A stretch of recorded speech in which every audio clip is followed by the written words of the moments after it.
যেসব বাচ্চা ডিম খেতে চায় না, আজকের রেসিপি তাদের জন্য। 1 কাপ পানির মধ্যে 4 চা চামচ গুঁড়া দুধ ভালো করে মিশিয়ে নেব। আপনারা গরুর দুধ বা লিকুইড দুধ ব্যবহার করতে পারবেন। 1 চা চামচ চিনি, একটি ডিম নিয়ে ভালোভাবে দুধের সাথে মিশিয়ে নিব।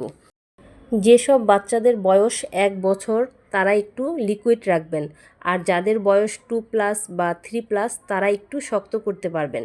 বাচ্চার ওজন 12 কেজি হলে প্রতিদিন 2টা করে ডিম খাওয়ানো যাবে। অনবরত নাড়তে হবে, নাড়া থামানো যাবে না। মিডিয়াম আঁচে এই রান্নাটা করতে হবে। বাচ্চার ওজন 12 কেজি হলে প্রতিদিন 2টা করে ডিম খাওয়ানো যাবে।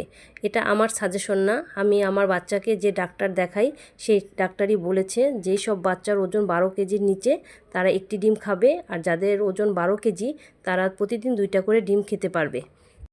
যেসব বাচ্চারা খাওয়া দাওয়া অনীহা, সেই সব মায়েরা বুঝে বাচ্চা খাওয়ানো কতটা কষ্টের। আজকের এই রেসিপি ভালো লাগে থাকলে লাইক, কমেন্ট, শেয়ার করবেন। ধন্যবাদ।